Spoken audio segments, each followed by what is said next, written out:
Good evening. As always, it's such a pleasure to have you with us this Saturday evening. Welcome to KTN Saturday Night. This evening, of course, I'm joined by 5 gentlemen. I don't know if they're gentlemen or ladies. These are 5 awards received by 2 of our reporters here at KTN during the Storyfest 2012 edition. That's Anso Mwendia and Saida Swale. We'll be giving you a mention of what exactly their awards were for. But Muffled Killers, if you remember, was one of the stories which was awarded for this. But that's coming by later. Right now, though, let's give you a taste of what we prepared for you ahead of this bulletin.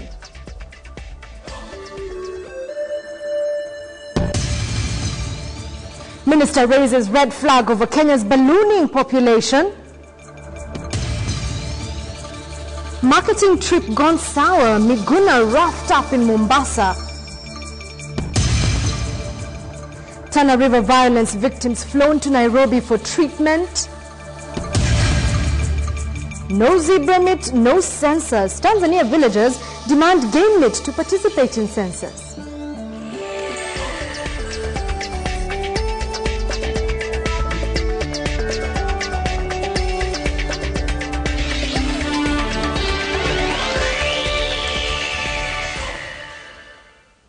Good evening, I'm Edith Kimani. Let's begin with an update of Tana River, what's happening there. And one victim of the Tana River clashes has been flown to Nairobi for specialized treatment after he sustained burns in the Tana River clashes. In Tana River County, the displaced are grappling with uncertainty after they were forced to flee their homes. 5 villages have been deserted, and despite assurances that the government has beefed up the security in the region, residents still remain in the camps. At dusk, one victim of the Tana River clashes was flown into the city from Malindi and driven to Kenyatta National Hospital for treatment. He had sustained 63% burns after running into his burning house to save his wife and children. He only managed to save one child. His wife and other child perished when their house was torched by attackers in the ongoing Tana River clashes. In Tana River, tension still hangs in the air. We arrived to find a baby playing in the dust, oblivious to his surroundings and the circumstances that forced residents of 5 villages to flee. Around him, adults contemplated their fate. Witu Primary School is now home to hundreds of internally displaced persons fleeing the conflict in Tana River County. Across the county, in Didawaride village, the Olma IDPs have set up Camp 2. Little tents dot the countryside. For now, these serve as home to over 700 persons displaced by the conflict. 8 groups have been busy distributing relief supplies, but though the worry of where they shall sleep tonight has been taken away, there is uncertainty about what the future holds for these Tana River residents. On Tuesday night, at least 52 people were killed in clashes between members of the Oromo and Pokomo communities in Tana River. The attackers raided Reketa village, where they killed 52 and slashed herds of cattle, this even as they count their losses. Ng'ombe zetu zimewawa karibu ng'ombe 250 hivi, na zile ambao hatuzijui mahali zilipo ni kama ng'ombe 500 kwa wakati huu. In 2001, at least 130 people were killed in a string of clashes between the same 2 communities in a conflict over access to land and water resources. With the general elections coming up, issues of resource allocation now rear their heads. President Kibaki has issued a statement condemning the killing of innocent people in Tana River County. He said investigations have begun and assured locals that security would be beefed up. But for now, at least, locals remain in the camps. Wilkis Tanyabwa, KTN, Saturday Night. Right, should anything happen in Tana River, KTN will definitely bring you up to speed. But to politics now, and Prime Minister Raila Odinga has said that the relevant Orange Democratic Party, or ODM organs, will soon sit and decide on the issue of his running mate in the forthcoming general elections. Raila was responding to calls from his Rift Valley supporters who wanted him to declare Industrialization Minister Henry Kosgei as his running mate in the coming elections. Raila, however, did not seem to satisfy the crowd who had hoped that the Thanksgiving party for the Tinderet MP would have been an ideal occasion to declare him as the running mate. Aaron Ochieng has the details. Prime Minister Raila Odinga took his campaigns to the North Rift region, where he said his running mate in the coming elections will be decided by the party.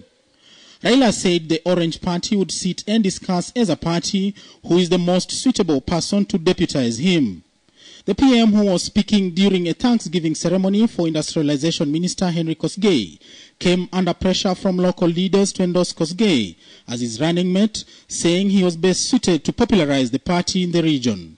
Nashukuru wewe kwa sababu wewe uliwacha kazi yangu ikakaa pengo kwa mwaka moja na nusu, karibu miaka mbili.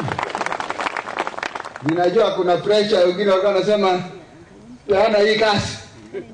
Hana hii kazi, hata huyo ana makesi mengine hatarudi.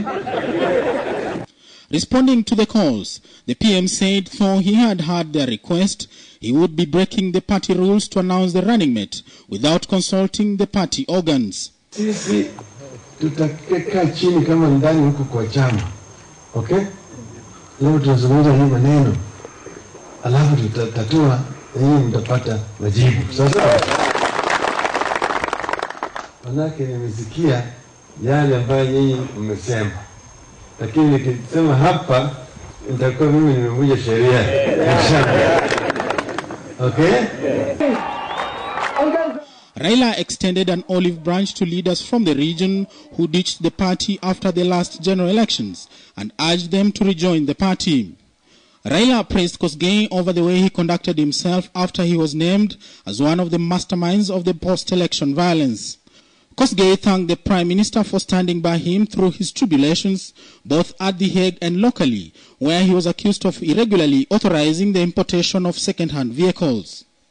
And Vice President Kalonzo Musyoka concluded his 3-day tour of Kisii and Nyamira counties as he assured the provincial administrators that they will not lose their position if the Wiper Democratic Party forms the next government. Mimi nataka kuhakikishia machifu wa nchi hii kwamba Kalonzo akiwa president hakuna chifu atafutwa kazi. Kalonzo said unlike before, the country's current provincial administrators are reformers, saying they work together with the public at the village level to ensure that there is harmonious coexistence, adding that the government cannot scrap their positions. Wale machifu wa zamani walikuwa wanachukua kuku ya watu kwa nguvu na kutoa rambi, hao walikwisha. Aaron Ochieng, KTN, Saturday Night. If you're planning to have many children, then you might want to wait and listen to what Planning Minister Wycliffe Oparanya is saying. He wants Kenyan families to reduce the number of children they are getting in order to fight poverty. Now, he was speaking in Butere, and Oparanya said that Kenya reports one of the highest birth rates in Africa. And if this continues, he says that the country will not improve economically. I look around me and there are houses everywhere, flats, maisonettes. This is Imara Daima Estate in Nairobi. Nairobi is one of the most densely populated regions in the country. Other regions have also been affected. Over the years, the sizes of land have been reducing. And this is because every year, 1 million Kenyans are born. Is this sustainable?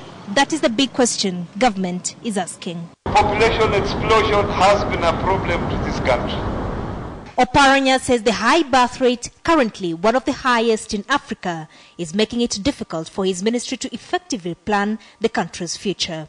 Tuwe na wale watoto ambao tunaweza kuwalisha, tunaweza kuwasome, na pia wawe watu wakubwa kufanya mambo yao. But are Kenyans ready to embrace smaller families? Mimi nilikuwa masinani na nilikubali kuzaa watoto watatu. Niko na watoto watatu sasa hivi.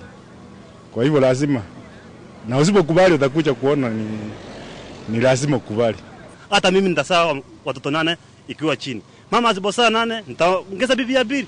Mama azaa watoto nimebaraka kutoka kwa Mungu. As long as unaweza afford kuwalisha, kuwavisha na kusustain all their needs, it's okay. But if unaweza juu unaweza leta mtoto kwa hii dunia tu ateseke, family plan tafadhali. Culture is what many opponents of family planning cite as the reason to have big families. You have to consider the culture of the people and address them according to the culture of the people. Have 4.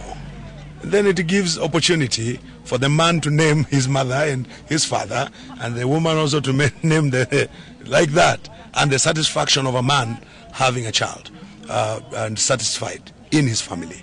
Otherwise, if you just come and clump it, you'll find men having children outside. Kuzaa sana sio poa, na hii uchumi imekuwa mbaya. Wawili watatu mwisho. Kenya's population stands at over 40 million according to the 2009 census. This is a 5-fold increase from just over 8 million in 1960. Family planning, however, remains one of those touchy subjects which the government approaches with caution. But could a more radical position, say the China way, tame the high population rate? Anso Mwendia, KTN Saturday Night. Interesting questions in that piece by Ansoi Mwendia. But to matters of peace now, on the violence that has occurred in Tana River, Mandera and Wajir in the recent past has so far claimed close to 70 lives and left hundreds displaced after fleeing their homes or having their houses torched. The parallel with the violence in 2007-2008 that not only tarnished the image of the country but also left over 1,000 people dead is evident. A national conference on peaceful election will for this reason be held in Nairobi starting Monday, to be opened by President Kibaki and Prime Minister Raila Odinga, who will be seeking to address the skirmishes. KTN's Aaron Ochieng gives us a preamble of this important conference. In a bid to consolidate peace and reconciliation ahead of the coming general election, the government will on Monday and Tuesday next week hold a national conference on peaceful elections.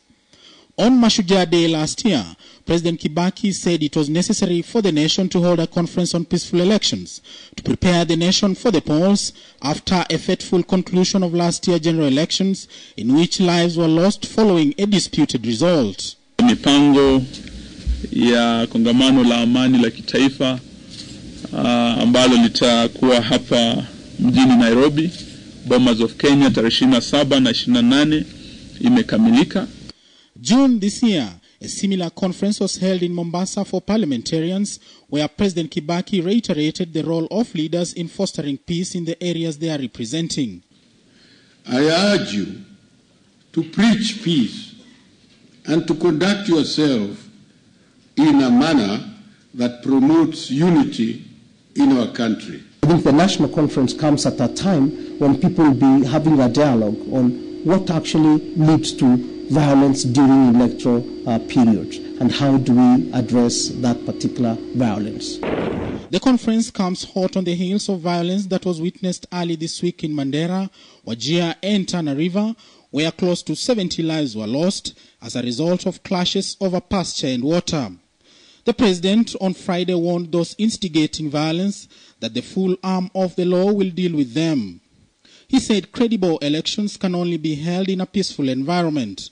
The government is determined to ensure that the general election is free, fair, and peaceful. The initiative is being spearheaded by the Ministry of Justice and Constitutional Affairs in partnership with other players. The conference will be opened by the President and will be addressed by the Prime Minister and other leaders. Aaron Ochieng, KTN, Saturday Night. Elsewhere, Kenya Airways Chief Executive Titus Naikuni says the raging controversy over the new terminal dubbed Greenfield Terminal will seriously disrupt the airline's expansion program over the next 5 years. Now, earlier this year, Transport Minister Amos Kimunya cancelled the contract that was awarded to a Chinese firm, Anhui Construction Engineering Group, by the Kenya Airports Authority.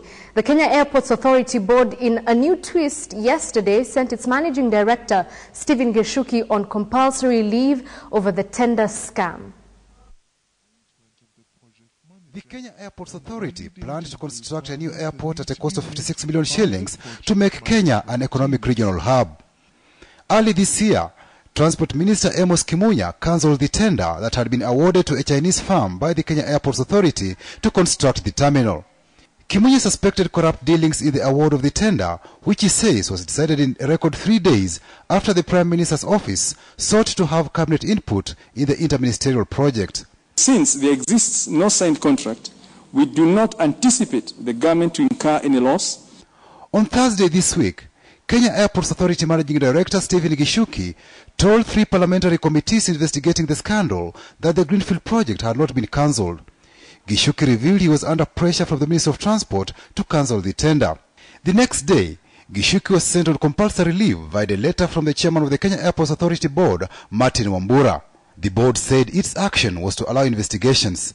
Other sources indicated Gichuki was sent home because he refused to cooperate with the board on cancelling the tender.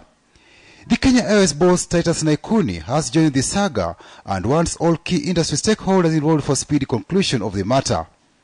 Naikuni says delay in construction of the terminal will seriously impact the airline's profits and expansion program. Naikuni says Kenya Airways plans to have over 100 passenger and cargo aircraft within the next 9 years.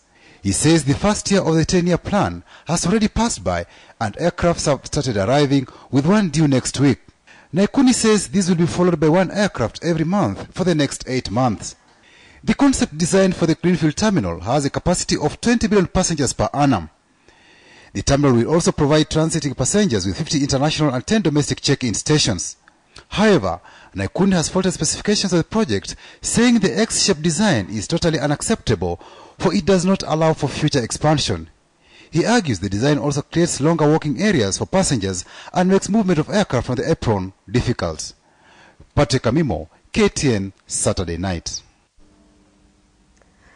Now we have a look at what's happening at the ICC and lawyers preparing to defend the 4 Kenyans accused of crimes against humanity can interview prosecution witnesses who are protected, but only with the witnesses' consent.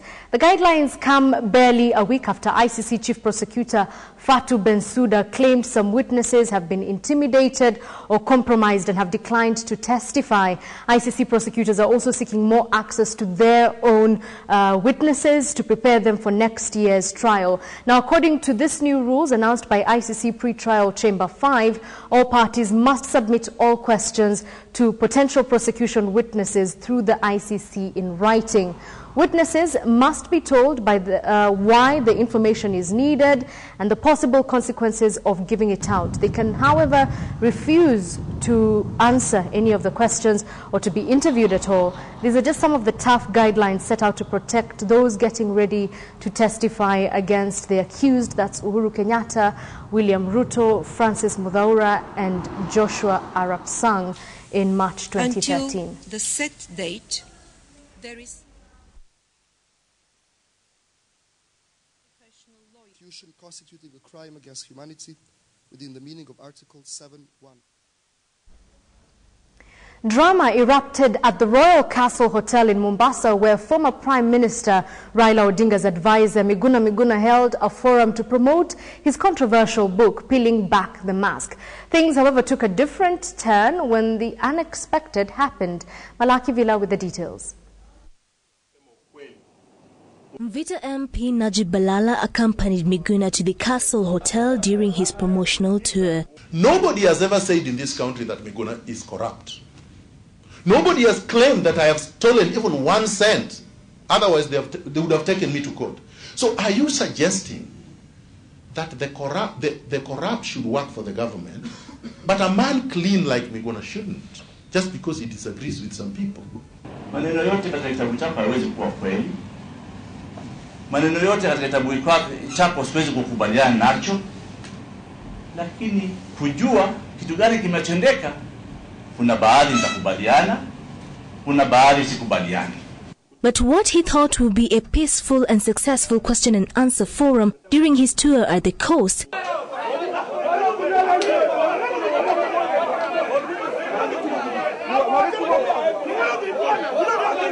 turned into a chaotic scene, with some members of the audience turning against him,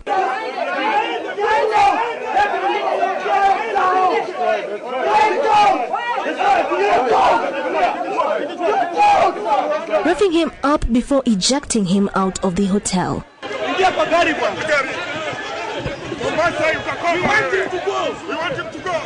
It took the intervention of police officers to sneak Miguna out of the hotel.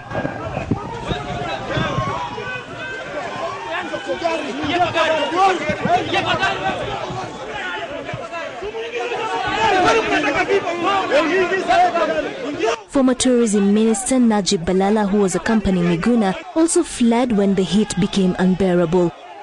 But Miguna soldiered on and promised to continue his 47-county tour to market his book.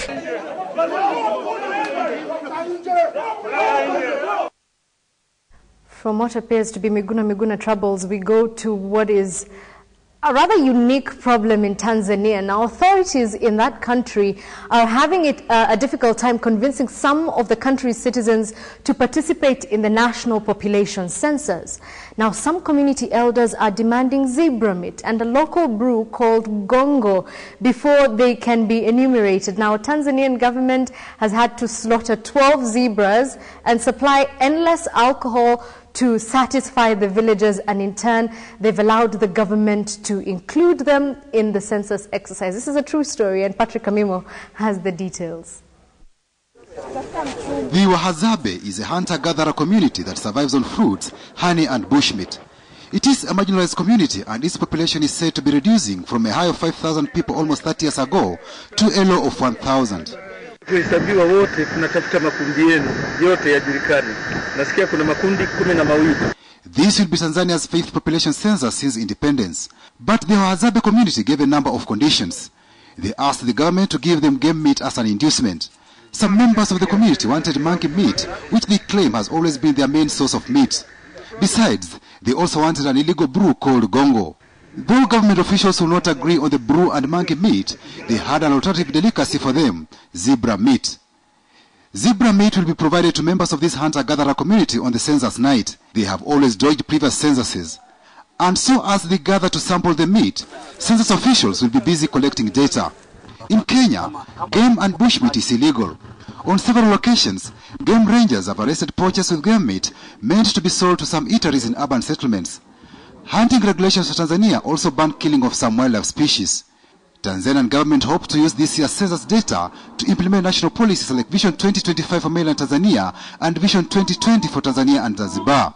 Tanzania's population stood at 12 million in 1967, rose to 17.5 million in 1978, before hitting the 34 million mark in 2002. The government estimates its citizens' population currently stands at 47.5 million and is projected to grow to 65 plus million by 2025. Patrick Amimo, KTN, Saturday Night. Let me just recap what the Tanzanian government has done. They've had to slaughter 12 zebras and supply endless alcohol to the villagers to satisfy them so that they can be agreed to be counted for that census. Stranger than fiction? Apparently not in Tanzania. But we take a short commercial break. When we come back, we find a couple who has not let disability come in the way of their love. Stay tuned.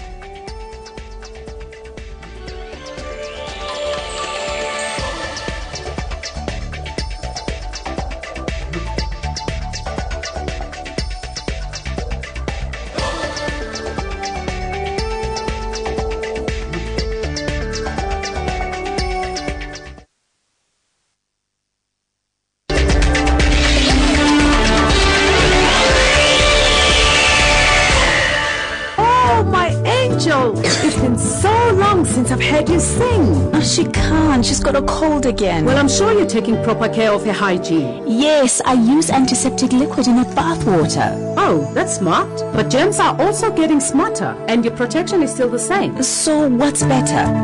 This. Lifebuoy? Advanced Lifebuoy. While bathing, it gives better germ protection than antiseptic liquid. 10 infection-causing germs. 1 advanced protection. Lifebuoy.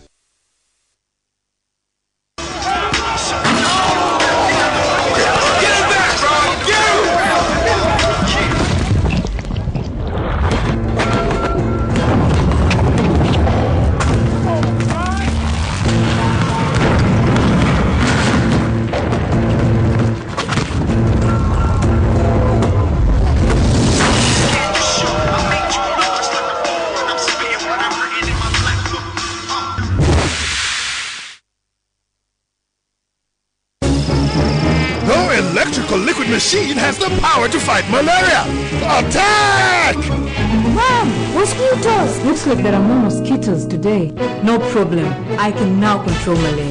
Mortein Dual Power Guard introduces China's first electrical liquid machine with a power control switch. Increase its power when the threat of mosquitoes increases and reduce the power when the threat decreases. Now, control over mosquitoes is in my hands. Mortein Dual!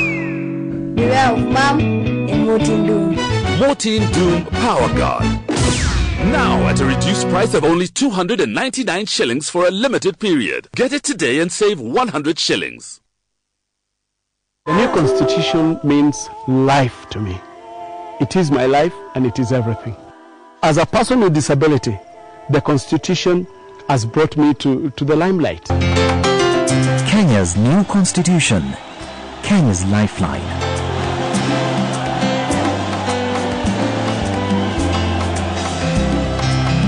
From cities, towns, highlands, arid and semi-arid regions. A promise of a brighter future in a beautiful country, Kenya.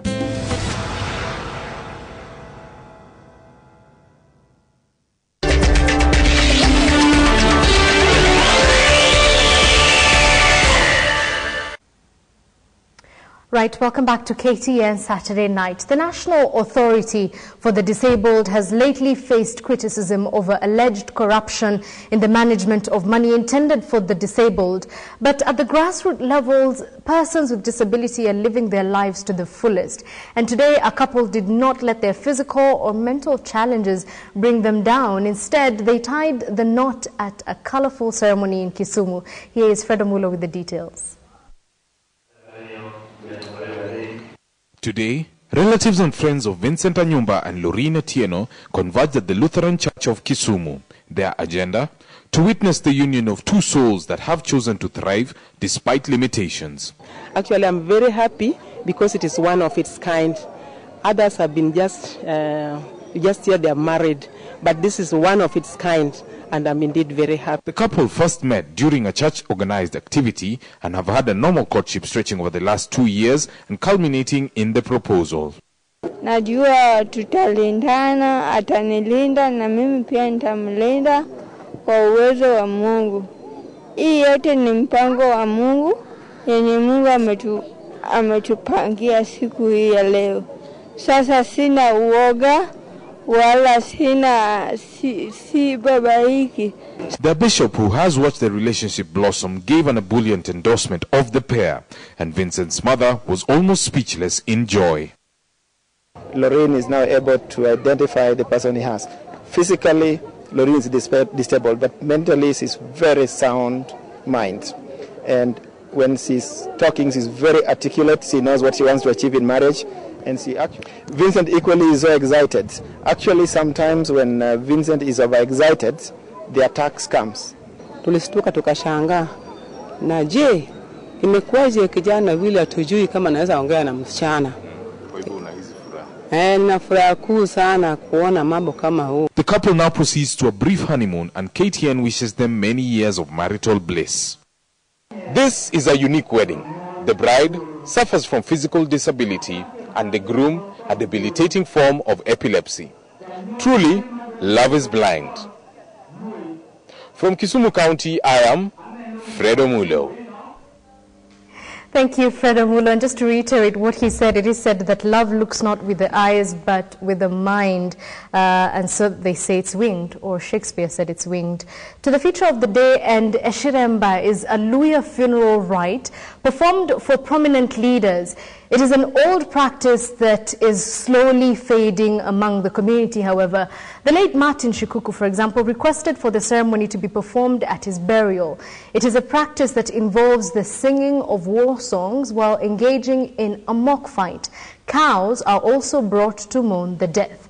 KTN's Mercy Kandia spent a day with a member of the Luya Elders Forum and brings us the details of this practice that is slowly fading among the Luya community.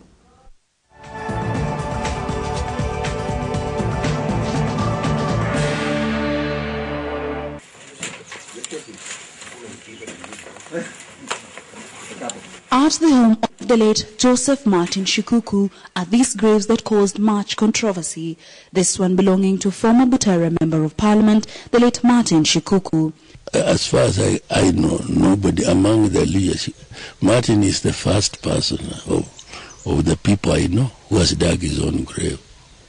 Even I will not dig my own grave. Shikuku had requested for an Eshirembe ceremony to be performed at his burial. We find Shikuku's friend and neighbor, Burundi Nabwera, in Kiminini. Burundi, who is also a politician and a member of the Luya Elders Forum, tells us more about this traditional practice that is slowly fading away. Since Shikuku has asked that we bring the animals to mourn him, in fact, the meaning is that the animals have come to mourn the passing of a great leader. Such a practice was performed during the burial ceremony of former Vice President, the late Kijana Wamalwa. He is considered as one of the most outstanding Luya leaders to have lived. It's not done for every Dick, Tom and Harry. It's done for a leader in the community. So it's only those who are recognized as leaders. In this case, Martin qualifies for a Shirembe. And I'm sure that for Martin, if they're going to do it, I think it will be a proper Luya Shirembe. When I was young, it was so common. Every important person in a clan who died, we had a Shirembe. It's now modernization has removed like many things that are changing under the new cultural change, social change. Many things have changed. Cattle are driven past the dead person while mock songs are sung. Wanaimba umwana wewe katiba papa hole wamulotisye papa humulilengo nga humulilengo papa hocha humungona papa uya bula yuha kuchira honenda kumusango ta. Inamaanisha wimbo hiyo, yani huyu mahali alikufia tumemtoa huko, sasa tumemleta nyumbani. The ceremony is for men only, though part of the beliefs of the revered culture. We're a patrilineal society, and the men were put ahead of women. And that is one of the things. You cannot have a shirembe for a woman, no. This particular traditional practice, Eshirembe, involves the use of animals to escort a prominent leader. These cars are just part of the animals that will be used to escort this particular prominent leader, Martin Shikuku, the people's watchman. So as the region waits to lay to rest one of their sons, others prepare their cows, feeding them, making them ready for the send-off. Masi Kandi reporting for KTN in Kiminini, Trans Nzoia County.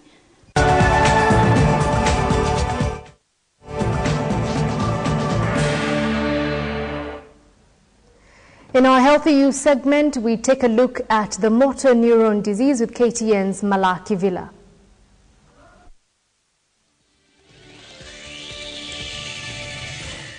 Remember Frederick Washika from our last week's story? Washika is just one example of people with motor neuron disease.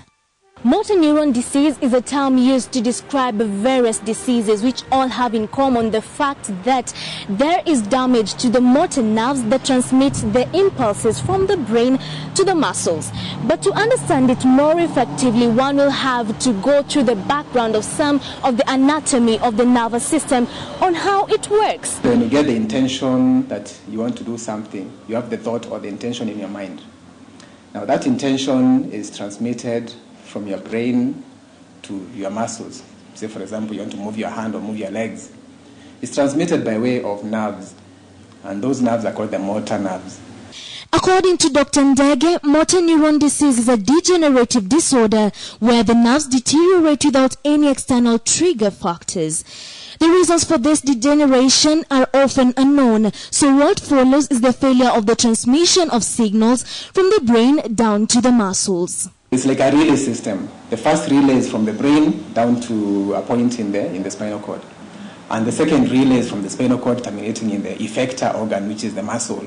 This disease also has different classifications, some of which include ALS. Here, both the upper and lower relays get affected. So the signs that one gets come as a mixture of the dysfunction of both the upper motor neurons and the lower ones. PBP. It presents with similar damage of motor neurons, but mainly with swallowing, which has to do with the weakening of the throat muscles. But one question that has been puzzling many is whether a person can suffer from more than one type of the disease. It's a progressive disorder once it starts, it marches on relentlessly. So actually for most patients, they end up merging into one. It starts as a PBS, but eventually it might spread to involve everything else.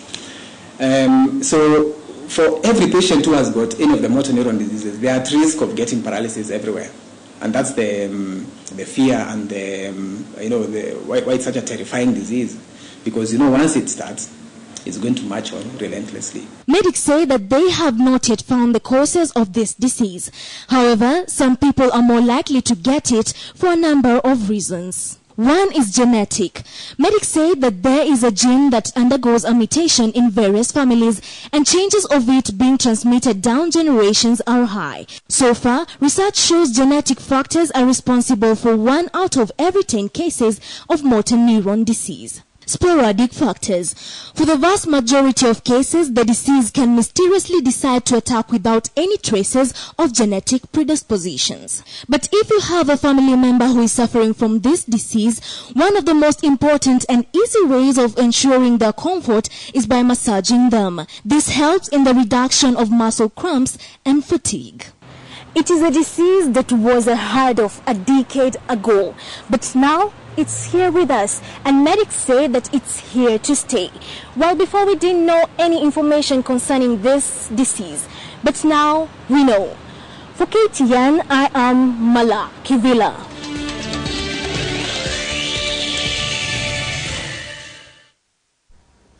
All right, we come back with the sports after this short break. Do stay tuned.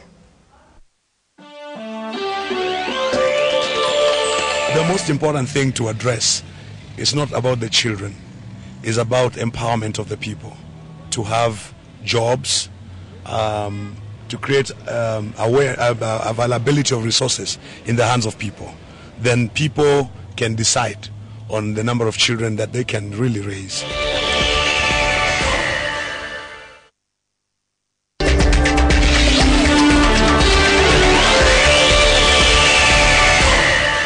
She's got a cold again. Well, I'm sure you're taking proper care of her hygiene. Yes, I use antiseptic liquid in her bath water. But germs are also getting smarter, and your protection is still the same. So what's better? Advanced Lifebuoy. While bathing, it gives better germ protection than antiseptic liquid. 10 infection-causing germs, 1 advanced protection.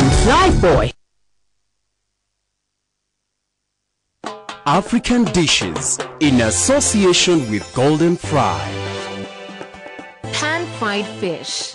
Ingredients: 1 kilogram fish fillet, 1 cup all-purpose flour, salt and pepper to taste, lemon wedges, golden fry oil for frying. Directions: in a deep frying pan, pour about 1 inch of golden fry oil and heat it. Slice the fish into thin pieces, not too thin. In a mixing bowl, mix the all-purpose flour, salt and pepper. Coat evenly the fish fillet pieces in the flour mixture. Fry the fish a piece or 2 at a time, depending on the size of your pan, for 4 to 5 minutes on each side or until golden brown. Remove and drain on a paper towel. Serve with tartar sauce and lemon wedges. Golden Fry. Fries more, lasts longer.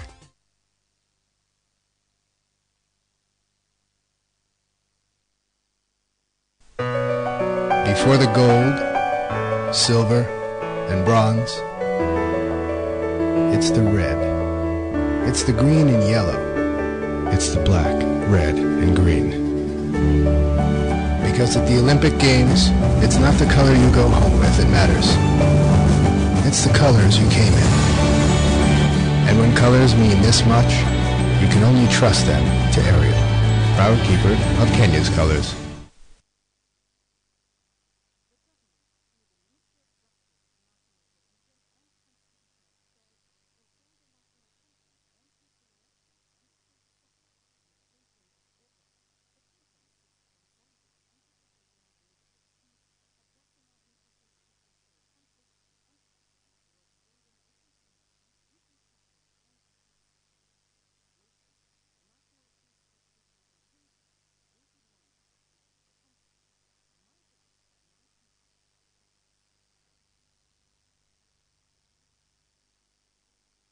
We believe anything is possible We see and exploit opportunities where others see impossibilities.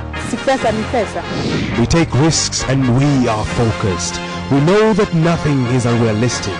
We create, we learn, we grow.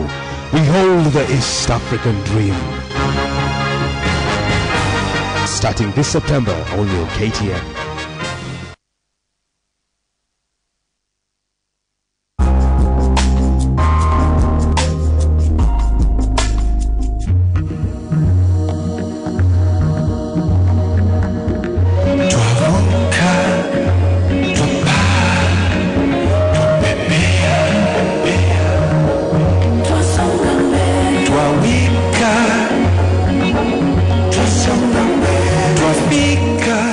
Natural beer, sugar-free, truly Kenyan. From the most stylish of streets to the roughest of roads, from the town by day to the country at night. The Nissan Navara Double Cab is one of the unique pickups in the market. One of the features that distinguish the Navara from the rest of the Nissan off-road family is its powerful 2.5-liter common rail turbo engine with outstanding fuel efficiency. The Navara has a sleek yet tough appearance. Everything about the Nissan Navara's exterior exudes power and confidence. It is an ideal vehicle either for individuals who enjoy an off-road lifestyle or business people looking for a reliable pickup.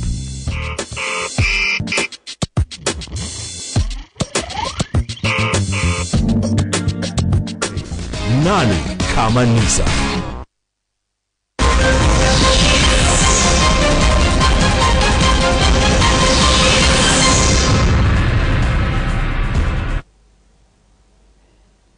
Welcome to KTN Sports Today. Sofapaka will blame themselves after failing to take their chance